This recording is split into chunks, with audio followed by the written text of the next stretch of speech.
संकेत लाइव। और आज की यह कहानी सिर्फ डीजल की नहीं है, यह कहानी उस सच्चाई की जिसे बयानबाजी से छुपाने की कोशिश की जाती है, लेकिन आंकड़े बताते हैं। और आंकड़े बता रहे हैं कि भारत के बिना बांग्लादेश का काम फिलहाल नहीं चल रहा।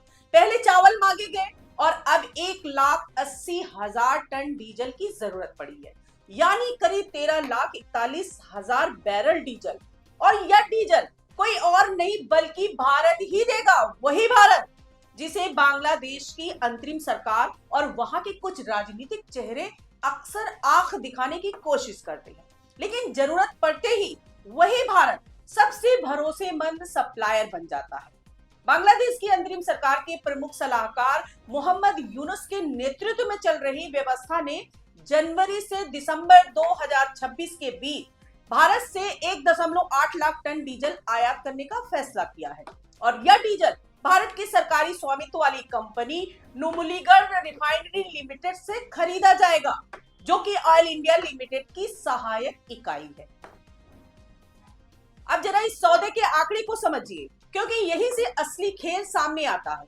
इस डील की कुल कीमत तय की गई है करीब 119.13 मिलियन अमेरिकी डॉलर, यानी लगभग 14.62 अरब बांग्लादेशी टका।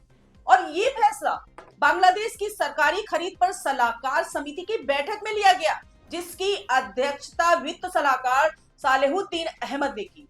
और इलेक्ट्रॉनिक्स, ऊर्जा और खनिज संसाधन सलाहकार मोहम्मद फौजुल कबीर खान ने साफ किया कि यह आयात पिछले सरकार के कार्यकाल में हुए 15 साल के दीर्घकालिक समझौते के तहत किया जा रहा है। यानी सरकार बदल गई, लेकिन भारत पर निर्भरता नहीं बदली। अब यहाँ एक सवाल बहुत जरूरी है कि आखिर बांग्लादेश भारत से ही क्यों डीजल खरीद रहा है। जवाब साफ है, भरोसा, इंफ्रास्ट्रक्चर और कीमत। नुमालीगढ़ रिफाइनरी असम में स्थिर है और वहां से डीजल पहले पश्चिम बंगाल के सिलीगुड़ी लाया जाता है और फिर बांग्लादेश पेट्रोलियम कॉरपोरेशन के पर्वतीपुर डिपो तक भेजा जाता है और यह पूरी सप्लाई होती है बांग्लादेश इंडिया फ्रेंडशिप पाइपलाइन के जरिए, जो दिसंबर 2022 से चालू है, यानी बिना समुद्री रास्ते, बिना किसी तीसरे देश की दखल के सीधी और सस्ती सप्लाई। अब सबसे अहम बात यह है कि कीमत बांग्लादेश को यह डीजल करीब 80 रुपए प्रति लीटर के आसपास मिलेगा, और जबकि भारत की जनता को अपने ही देश में डीजल 90 से 100 रुपए तक खरीदना पड़ता है। और यही से सवाल उठता है कि भारत सस्ता डीजल बाहर क्यों दे रहा है। जवाब है रणनीति और क्षेत्रीय प्रभाव। भारत बांग्लादेश को डीजल सिर्फ बेच नहीं रहा, बल्कि उसे ऊर्जा सुरक्षा भी दे रहा है, और बदले में भारत को मिलता है क्षेत्रीय नियंत्रण और भरोसेमंद साझेदारी। लेकिन वहीं दूसरी तरफ यह भी सच है कि भारत के आम नागरिक पर इसका बोझ पड़ता है। अब इस पूरे सौदे का भुगतान कैसे होगा, यह भी समझिए। बांग्लादेश पेट्रोलियम कॉरपोरेशन इस आयात का एक हिस्सा खुद वहन करेगी और बाकी राशि बैंक लोन के जरिए चुकाई जाएगी। यानी बांग्लादेश अपनी ऊर्जा जरूरतों के लिए कर्ज लेकर भी भारत से खरीदने को मजबूर है। इससे साफ है कि वहां की अर्थव्यवस्था किस दबाव में है। अब इस कहानी का राजनीतिक बैकग्राउंड भी उतना ही अहम है। कुछ ही समय पहले बांग्लादेश ने भारत से चावल आयात करने का फैसला लिया था, और अब डीजल यह बताता है कि खाद्य सुरक्षा से लेकर ऊर्जा सुरक्षा तक बांग्लादेश की निर्भरता भारत पर बढ़ती जा रही है।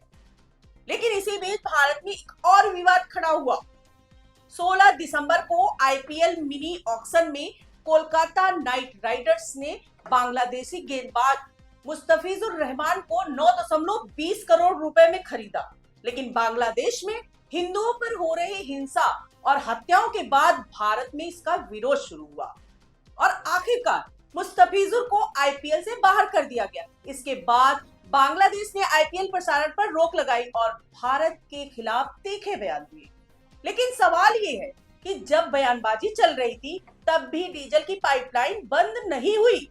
भारत ने ना तो सप्लाई रोकी और ना ही समझौता तोड़ा। यही अंतर है कि भावात्मक राजनीति और रणनीतिक राष्ट्र नीति में भारत जानता है कि पड़ोसी देश कमजोर होगा तो क्षेत्र अस्थिर होगा, और अस्थिरता का सबसे पहला असर भारत पर ही पड़ेगा। इसलिए भारत कड़ी बातें सुनकर भी व्यवहारिक फैसले करता है, लेकिन इसका मतलब यह नहीं है कि भारत कमजोर है, बल्कि इसका मतलब यह है कि भारत निर्णायक है।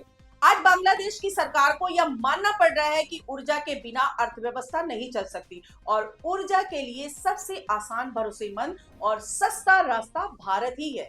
इसलिए सवाल ये नहीं कि भारत बांग्लादेश की मदद क्यों कर रहा है, सवाल ये है कि क्या बांग्लादेश भारत के इस भरोसे को समझ पाएगा या फिर वही पुरानी राजनीति चलती रहेगी।